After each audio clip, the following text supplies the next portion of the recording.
Should we also, given everything we're looking at in the future, be teaching our children something different at this point? Or will mathematics and social sciences that we've been teaching children up till now, will that do? Oh, they're still important, of course, but I think that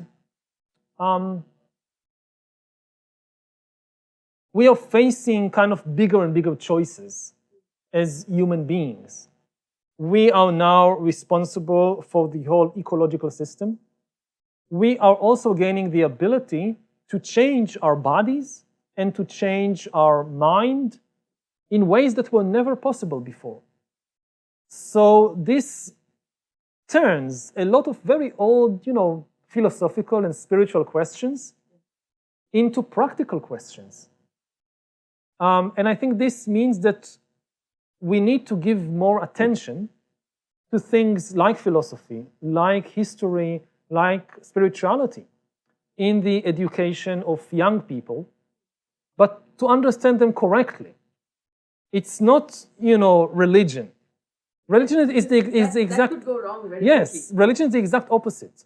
Religion is when you have some story and you force people to believe in it. You're not allowed to question this story.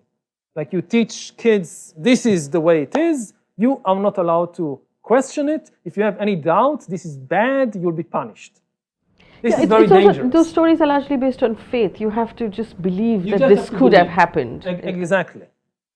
What actually we need is the ability to question these big stories and to learn how to distinguish between something which is based on evidence and something which is just a fictional story somebody invented. People are now flooded by enormous amounts of information. In the past, information was scarce. So one of the main things a school provided with kids is simply information. Now they don't need more information. They are flooded by enormous amounts of information. What they really need is the ability to tell the difference between reliable information and unreliable information. And that's true in almost every field. So also in history. How do you tell the difference between a scientific, evidence-based narrative of history and some story somebody came up with last year or 1,000 years ago?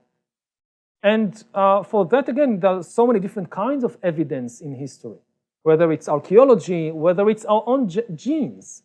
You can tell the history of humanity by looking at people's genes.